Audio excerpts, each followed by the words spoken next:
Hi friends, welcome back my YouTube channel. ಎಲ್ಲ ಹೇಗಿದ್ದೀರಾ? Hope ಎಲ್ಲರೂ ಚೆನ್ನಾಗಿದ್ದೀರಾ ಅಂದ್ಕೊಳ್ತೀನಿ. ನಾನು ಕೂಡ ಚೆನ್ನಾಗಿದ್ದೀನಿ. ಇವತ್ತಿಂದ ಬಿಗ್ ಬಾಸ್ ಪ್ರೋಮೋ ಮತ್ತು ಅದ್ರ ಅಪ್ಡೇಟ್ಗಳು ಹಾಗೆ ಅದು ರಿವ್ಯೂಸ್ಗಳು ಎಪಿಸೋಡ್ ಬಗ್ಗೆ ವಿಡಿಯೋ ಮಾಡ್ತಾ ಹೋಗ್ತೀನಿ. ದಯವಿಟ್ಟು ಸಬ್ಸ್ಕ್ರೈಬ್ ಮಾಡಿ ನೋಡಿ. ಹಾಗೆ ನಿಮಗೆ ಬಿಗ್ ಬಾಸಲ್ಲಿ ಯಾರಿಷ್ಟ ಅಂತೇಳಿ ಕಮೆಂಟ್ ಬಾಕ್ಸಲ್ಲಿ ಕಮೆಂಟ್ ಮಾಡಿ, ಆಯಿತಾ?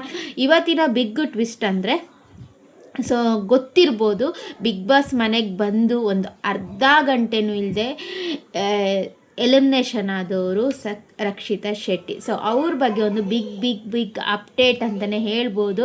ಸೊ ನಾನು ವಿಡಿಯೋ ಮಾಡಬೇಕು, ನಿನ್ನೆನೇ ವಿಡಿಯೋ ಮಾಡಬೇಕು ಅಂದ್ಕೊಂಡೆ. ಸ್ವಲ್ಪ ರಿಸರ್ಚ್ ಮಾಡಿ ಬೇರೆ ಕಡೆ ಎಲ್ಲ ನೋಡಿ, ಅವ್ರ ಸೋಷಿಯಲ್ ಮೀಡ್ಯಾದಲ್ಲೆಲ್ಲ ನೋಡಿ, ಸೊ ಅವರು ನಮ್ಮ ಉಡುಪಿಯವರು, ಹಾಗೆ ಅಲ್ಲಿನವ್ರ ಹತ್ರ ಸ್ವಲ್ಪ ವಿಚಾರಿಸಿ ನಾನು ಈ ವಿಡಿಯೋ ಮಾಡ್ತಾಯಿದ್ದೀನಿ. ಏನಪ್ಪ ಅಂದರೆ, ಸೊ ನಾನು ರಕ್ಷಿತ್ ಶೆಟ್ಟಿ ಒಳಗಡೆ ಹೋದಾಗ ಸುಮಾರು ಬ್ಯಾಡ್ ಕಮೆಂಟ್. ಅವರು ಈ ಸಲ ಬಿಗ್ ಬಾಸಲ್ಲಿ ಏನು ಮಾಡಿದ್ರು, ಒಂದು 5-6 ಜನದ್ದು ಮುಂಚೆನೇ ಪ್ರೋಮೋ ಹಾಕ್ಲಿಕ್ಕೆ ಶುರು ಮಾಡಿದರು.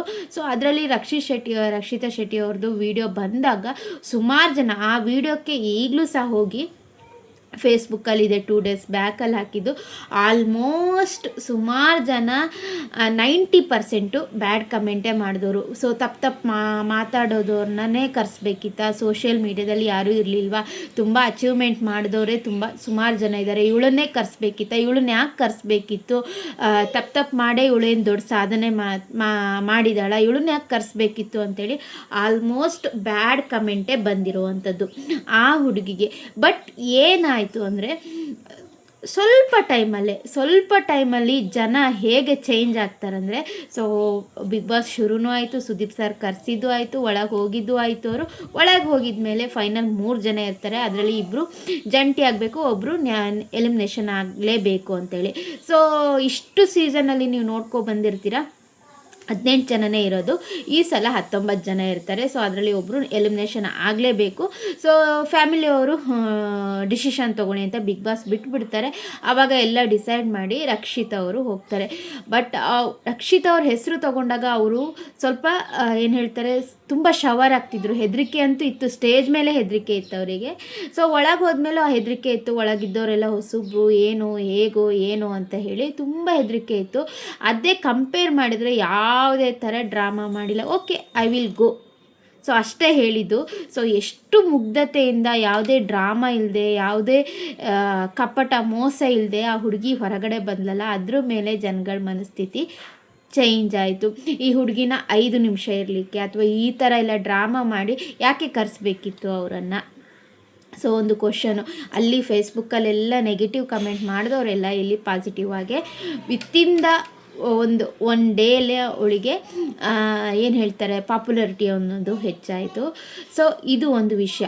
ಅಂದರೆ ಅಲ್ಲಿ ನೀವೇ ಎಲಿಮಿನೇಷನ್ ಆಗಿ ಹೋಗಬೇಕು, ನಿಮಗೆ ಅವರು ತುಂಬ ಸ್ಟ್ರಗಲ್ ಮಾಡಿ ಬಂದಿದ್ದಾರೆ, ನೀವು ಇನ್ನೂ ಸುಲಭದ ಜಾಹ್ನವಿ ಅವ್ರು ಹೇಳಿದರು, ಹೆಂಗೆ ಬೇಕಾದ್ರೂ ಸೋಷಿಯಲ್ ಮೀಡ್ಯಾದಲ್ಲಿ ವಿತಿನ್ ದ ಸೆಕೆಂಡಲ್ಲಿ ಹೆಂಗೆ ಬೇಕಾದ್ರೂ ಇದಾಗ್ಬೋದು. ತಪ್ಪಾಗಿ ಮಾತಾಡೇ ಅವರು ಬಂದಿರುವಂಥದ್ದು, ಏನು ಕಷ್ಟಪಡದೆ ಬಂದಿದ್ದಾರೆ ಅನ್ನೋ ರೀತಿಯಲ್ಲಿ ಹೇಳಿದರು. ಸೋಷಿಯಲ್ ಮೀಡ್ಯಾದಲ್ಲೂ ಅಷ್ಟೇ, ಯಾವುದೇ ಒಂದು ತಪ್ಪು ಮಾತಾಡಿ ನಾವು ವೈರಲ್ ಆಗಬೇಕು ಅಂದರೂ ಅದಕ್ಕೆ ಒಂದು ರಿಹರ್ಸಲ್ ಇರುತ್ತೆ. ಅದೇ ಥರ ಮಾತಾಡಲಿಕ್ಕೆ ಆ ಥರನೇ ನಾವು ಕಂಟೆಂಟ್ ಮಾಡಬೇಕು ಅಂದರೆ ಅದಕ್ಕೆ ಒಂದು ರಿಹರ್ಸಲ್ ಇರುತ್ತೆ, ಅದಕ್ಕೆ ಕಷ್ಟಪಡೋದೇ ಇರುತ್ತೆ. ಸೊ ಯಾರು ಸೋಷಿಯಲ್ ಮೀಡ್ಯಾದಲ್ಲಿ ಸುಮ್ಮನೆ ಮೇಲೆ ಬರುವರಲ್ಲ. ಸೊ ಅದನ್ನು ಅವ್ರು ಯೋಚನೆ ಮಾಡಬೇಕಿತ್ತು. ಅವ್ರ ಬಗ್ಗೆನೂ ನೆಗೆಟಿವ್ ಆಗಿ ಬಂದಿದೆ.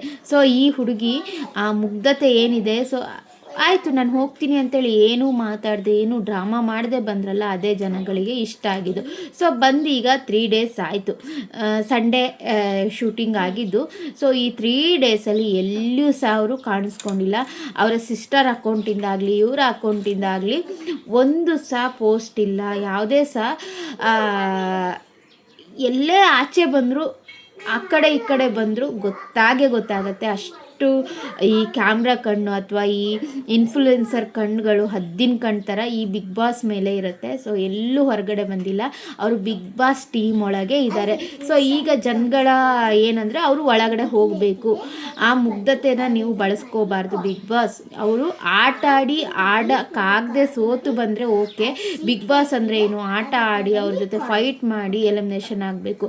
ಜನಗಳು ಓಟ್ ಇಲ್ಲದೆ ಅವ್ರು ಹೇಗೆ ಹೊರಗಡೆ ಬಂದರು ಅನ್ನೋದೇ ಒಂದು ದೊಡ್ಡ ಕ್ವಶನ್. Question mark. ಅದು ಬಿಟ್ಟರೆ ಎಲ್ಲೂ ಸಹ ಅವರು ಆ ಊರಿನವರು ಸಹ ಅಪ್ಡೇಟ್ ಮಾಡಿದ್ದಾರೆ. ಸೊ ಎಲ್ಲೂ ಮನೇಲೂ ಕಾಣ್ತಾ ಇಲ್ಲ ಅಂತ. ಅವ್ರ ತಂಗಿ ಅಕೌಂಟಿಂದ ಅವ್ರ ಅಕೌಂಟಿಂದ ಯಾವುದೇ ಥರ ವೀಡಿಯೋಸು ಬಂದಿಲ್ಲ. ಆನ್ಲೈನ್ ಚೆಕ್ಕಿಂಗ್ ಮಾಡಿದರೆ ನೀವು ಹೋಗ್ಬಿಟ್ಟು ಚೆಕ್ಕಿಂಗ್ ಮಾಡ್ಬೋದು. ಸೊ ಇದೆಲ್ಲ ನೋಡಿದರೆ ರಕ್ಷಿತಾ ಈಸ್ ಬ್ಯಾಕ್ ಅಂತಲೇ ಹೇಳ್ಬೋದು. ಸ್ವಲ್ಪ ಟ್ವಿಸ್ಟ್ ಆ್ಯಂಡ್ ಇಟ್ಟಿದ್ದಾರೆ ಅಷ್ಟೇ. ಸೊ ಆಲ್ರೆಡಿ ನಿನ್ನೆ ಹೇಳಿದ್ದಾರೆ 3 ಡೇಸಿಗೆ ಒಂದು ಫಿನಾಲೆ ಇರುತ್ತೆ, 100 ಡೇಸೇ ಕಾಯಬೇಕಂತಿಲ್ಲ, ಗುಂಪಾಗೂ ಹೋಗ್ಬೋದು, ಯಾರು ಬೇಕಾದ್ರೂ ವಿನ್ ಆಗ್ಬೋದು ಅಂತಲೂ ಇನ್ನೊಂದು ಟ್ವಿಸ್ಟ್ ಕೊಟ್ಟಿದ್ದಾರೆ. ಸೊ ಇದರಲ್ಲಿ ಇರ್ಬೋದು. ಅವರಂತೂ ಟೀಮ್ ಜೊತೆನೇ ಇದ್ದಾರೆ, ಟೀಮ್ ಬಿಟ್ಟು ಆಚೆ ಇನ್ನೂ ಏನೂ ಬಂದಿಲ್ಲ ಅಷ್ಟೇ. ಸೊ ಈಗ ನೀವು ಬೇರೆ ಸೀಸನ್, ಈಗ ಕನ್ನಡ ನೋಡಿಕೊಂಡು ತೆಲುಗು ತಮಿಳನ್ನು ಮಾಡ್ತಾರೆ, ತಮಿಳು ತೆಲುಗು ನೋಡ್ಕೊಂಡು ಕನ್ನಡ ಮಾಡ್ತಾರೆ. ಮೋಸ್ಟ್ಲಿ ತೆಲುಗು ಅಥವಾ ತಮಿಳಲ್ಲಿ ಒಬ್ಬರು ಇದೇ ಥರ ಆಗಿದ್ರು, ಕನ್ನಡದಲ್ಲೂ ಅದೇ ಸ್ಕ್ರಿಪ್ಟನ್ನು ಮಾಡ್ತಾ ಇದ್ದಾರೆ. ಸೊ ಅಟ್ರ್ಯಾಕ್ಟ್ ಮಾಡಲಿಕ್ಕೆ TRPಗೋಸ್ಕರ ಅಂತಲೇ ಹೇಳ್ಬೋದು. ಸೊ ಇದಿಷ್ಟು ರಕ್ಷಿತಾ ಶೆಟ್ಟಿ ಅವ್ರ ಬಗ್ಗೆ ಅಪ್ಡೇಟ್ ಆಗುತ್ತೆ. ನೆಕ್ಸ್ಟು 4 ಗಂಟೆಗೆ ನಿನ್ನೆ ಎಪಿಸೋಡಲ್ಲಿ ಎಲ್ಲ ಏನಾಯಿತು ಅಂತೇಳಿ ಅದ್ರ ಬಗ್ಗೆ ಒಂದು ವಿಡಿಯೋ ಬರುತ್ತೆ. ಸೊ ಇದೇ ಥರ ನನ್ನ ಬಿಗ್ ಬಾಸ್ ವೀಡಿಯೋಸ್ಗೋಸ್ಕರ ನನ್ನ ಚಾನಲ್ನ ಸಬ್ಸ್ಕ್ರೈಬ್ ಮಾಡಿ. ಹಾಗೆ ರಕ್ಷಿತಾ ಅವರು ಬ್ಯಾಕ್ ಆಗಬೇಕಾ ಇಲ್ಲ ಎಲಿಮಿನೇಷನ್ ಆಗಿ ಮನೆಗೆ ಹೋಗಬೇಕಾ ಅದು ಕೇಳ್ತೀರಾ. ಅವ್ರು ಕಲರ್ಸಲ್ಲೇ ಹಾಕಿದ್ದಾರೆ ಅಫಿಷಿಯಲ್ ಆಗಿ ಪೇಜ್ ಅಂತ ಹೇಳಿ. ಸೊ ಅಫಿಷಿಯಲ್ ಆಗಿ ಹಾಕ್ತಾರೆ, ಎಂಟ್ರಿ ಅಂತ ವೈಲ್ಡ್ ಕಾರ್ಡ್ ಎಂಟ್ರಿನೂ ಹಾಕ್ತಾರೆ. ಸೊ ಅವ್ರ ಪೇಜ್ ಅವ್ರು ಇಷ್ಟ ಬಂದಂಗೆ ಮಾಡ್ಬೋದು. ಸೊ ಇಷ್ಟ ಆಗಿದೆ ಅಂದ್ಕೊಳ್ತೀನಿ. ಸೊ ಇಷ್ಟ ಆದರೆ ಲೈಕ್ ಮಾಡಿ, ಹಾಗೆ ಸಪೋರ್ಟ್ ಮಾಡಿ. ಸಿಗ್ತೀನಿ ಮತ್ತೊಂದು ವಿಡಿಯೋದಲ್ಲಿ. Thank you, bye.